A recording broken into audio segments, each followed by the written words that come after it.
Hi everyone, my name's Helenique Argeru and I wanted to talk to you today about underestimating things in life.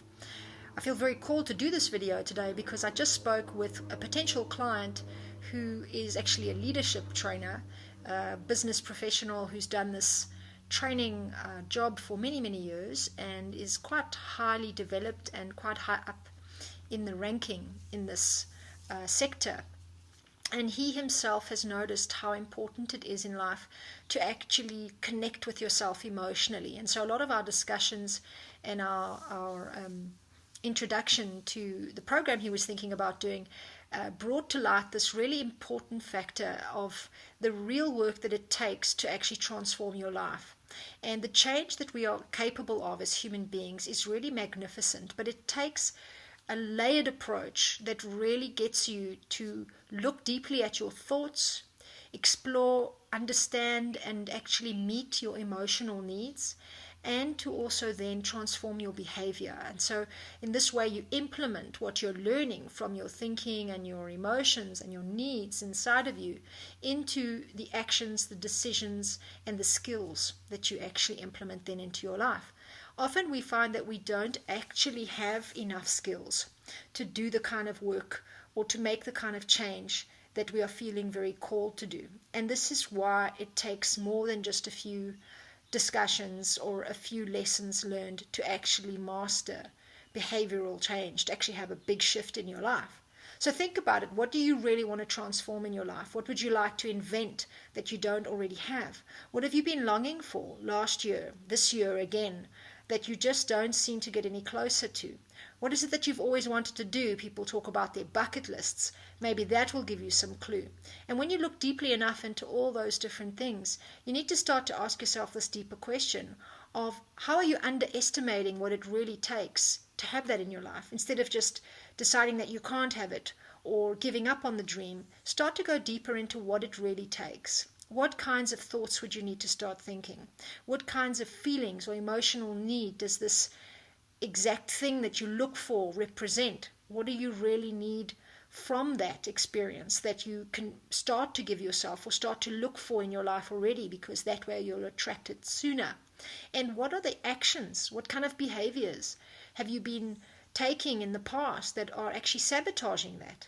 Or what actually contradicts in your action what you say you want? For example, you might say you really want to lose a lot of weight, but you continue to do the same kind of lifestyle choices as you've always done. So you go to the same places, you order the same thing on the menu, and you debate and argue why it's okay for you to do that, because maybe tomorrow you'll make another decision, or maybe you just will start a diet next month, or maybe you're just not meant to be any thinner. And so this way we actually hide behind not having ourselves fulfilled and fully inspired and full of positivity in life, because we underestimate the kind of discipline it might take to really lose weight, the kind of choices you would need to be making differently. Now, some people get this, and I think a lot of work has been done in the human potential movement since the 70s in what we call positive psychology, which a lot of coaches and trainers are using nowadays. And obviously in the whole work of psychology and psychotherapy, this is very cornerstone, central area that we look at is our emotional need.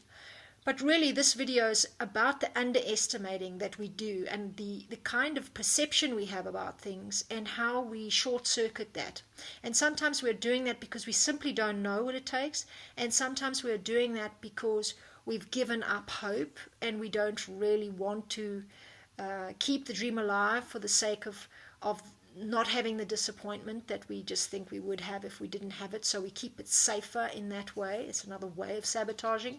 And sometimes we underestimate because we really aren't sure of what it's taking, and we might be protecting ourselves from not having it, yes, but also because we actually do not know our own power. And this is the most important type of underestimating, the most important underestimation that you could be making in your life that could be stopping you from living your fullest potential. So what do I mean by that? I mean that you don't yet know what you are actually capable of.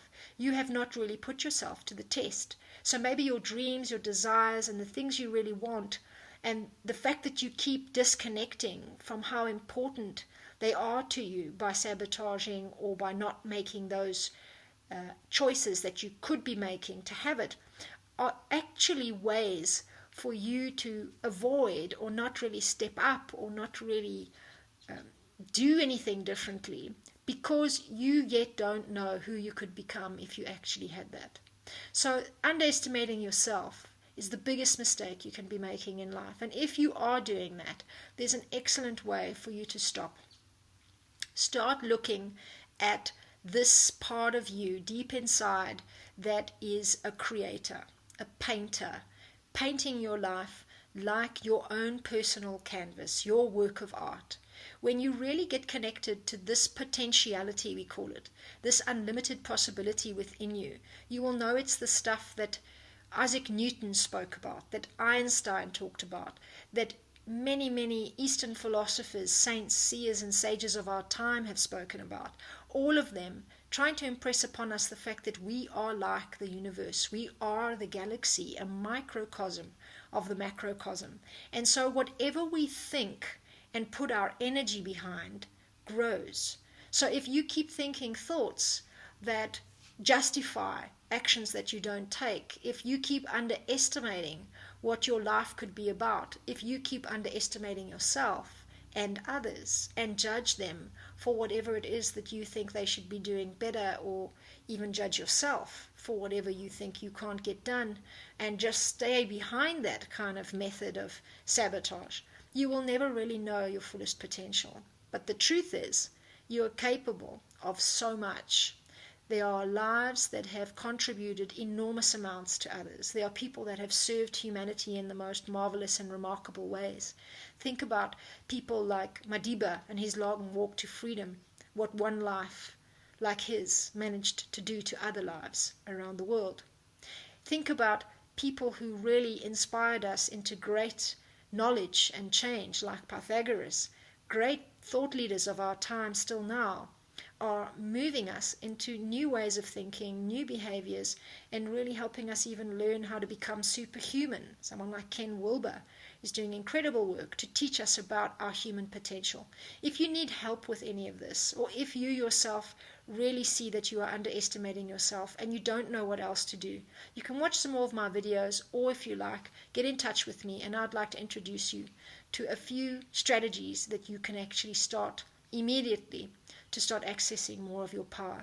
And if not, think about this: a picture of the planets made up into a poster and put up in your office or in your bedroom, which shows you all the different planets that are very, very far away, and some of the stars that are actually out there in the galaxy, can be an excellent mirror for you to look into daily and remember that you are part of this universe and you are a creator of all things.